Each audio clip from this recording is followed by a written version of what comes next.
თქვენ უყურებთ ქრონიკას 8 საათზე განვაგრძობთ პირდაპირ ეთერში მუშაობას. სეფსისის საწინააღმდეგო ცენტრმა შესაძლო ფუნქციონირება შეწყვიტოს კლინიკის ძველი შენობა უკვე 4 წელია კომპანია ავერსი ფარმას ეკუთვნის. მფლობელი მისი კუთვნილი ობიექტის დაცლას ითხოვს, ავადმყოფოს კი ახალი შენობა ჯერჯერობით არ აქვს. ინფექციური ავადმყოფო და სეფსისის საწინააღმდეგო ცენტრი 2009 წელს აუქციონის წესით გასხვისდა. პერსონალი ამბობს, რომ მაშინ სახელმწიფომ ვალდებულება აიღო პერსონალი ახალ შენობაში 2 წლის განმავლობაში გადაიყვანა. დღეს ეკონომიკის სამინისტროში აცხადებენ, რომ საკითხი მათი კომპეტენციის სფერო აღარ არის. სერგენკოს უწყებაში კი განმარტავენ, რომ ავერსი ფარმასთან მოლაპარაკება გაგრძელდება. 33 წლიანი მუშაობის შემდეგ სეფსისის საწინააღმდეგო ცენტრის პერსონალი კლინიკის მომავალზე მათ ყოფილ შენობაში საუბრობს. ოფიციალურად ტერიტორია თითქმის 4 წელია კომპანია ავერსი ფარმას ეკუთვნის. გასხვისებიდან 2 წლის შემდეგ კლინიკა ახალ შენობაში უნდა გადასულიყო, ტერიტორია კი მფლობელს გადასცემოდა. სეფსისის სისხლის ინფექციაა, რომელიც ცალკე ორგანოს არ აზიანებს, ყველა ორგანოს ერთად აზიანებს და აქედან გამომდინარე ამ ცენტრის არსებობა აუცილებელი არ არის მარტო ცენტრის კოლექტივისათვის. ცენტრის აუცილებელი არის ქვეყნისათვის.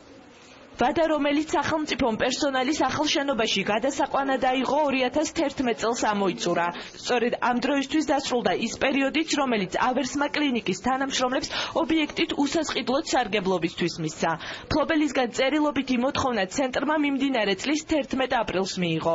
ავერსის საავადმყოფოს 258,000 ლარიანი იჯარის გადახდისთვის 10 დღიან ვადას აძლევს. 2013 წლის 1 ივლისამდე კი შენობის დაცლას თხოვს.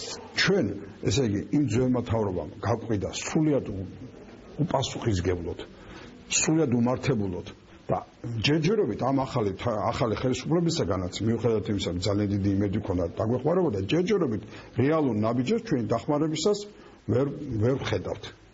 თუმცა და ყველაზე მეტი ეს რა თქმა უნდა პრეტენზიები გვაქვს ეკონომიკის სამინისტროსთან. ყაზბეგის 16 ნომერი, სადაც ინფექციური საავადმყოფო შიცისა და სეფსისის საწინააღმდეგო ცენტრი მდებარეობს, ეკონომიკის სამინისტრომ 2009 წელს 12,250,000 ამერიკულ დოლარად გაყიდა. დღეს კვირიკაშვილის უწყებაში სატელევიზიო კომენტარს არ აკეთებენ. პირად საუბარში კი ამბობენ, რომ კლინიკის წინაშე აღებული ვალდებულება ჯანდაცვის სამინისტროს უნდა შეესრულებინა.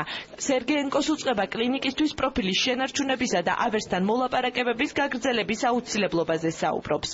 ექიმები არ დარჩებიან გარეთ, ცალსახად უნდა ითქვას და სერვისი ის უწყვეტობა ჩვენ შევინარჩუნებთ, მოგეხსენებათ აშენებას, რეაბილიტაციას, ჭირდება გარკვეული დრო და ჩვენ პარალელ რეჟიმში ვიმუშავებთ ავერსის ხელმძღვანელობასთან იმისათვის, რომ ეს უწყვეტობა შენარჩუნდეს. გვაქვს 5 სხვადასხვა ვარიანტი ამისი განხორციელების, რომელიც განხორციელებას უკვე წელს და ძალიან მალე დაიწყება. სეფსის ცენტრი ერთ-ერთი არის მართაგან. სეფსისის საწინააღმდეგო ცენტრის მსგავსად პრობლემები აქვს ინფექციურ საავადმყოფოსაც. ჯანდაცვის სამინისტროში ამბობენ, რომ პრობლემის გადაჭრის შესახებ ზუსტი ინფორმაცია საზოგადოებას უახლოეს დღეებში ეცოდინება. ქრონიკამ დღეს ავერსის წარმომადგენელთან დაკავშირებაც სცადა. ჩვენს გადამღებ ჯგუფს კომპანიაში უთხრეს, რომ საკითხთან დაკავშირებით კომენტარის გაკეთება მხოლოდ ავერსის დამფუძნებელ პაატა კურტანიძეს შეეძლო, რომელიც ამ დროისთვის საქართველოში არ იმყოფება. მასთან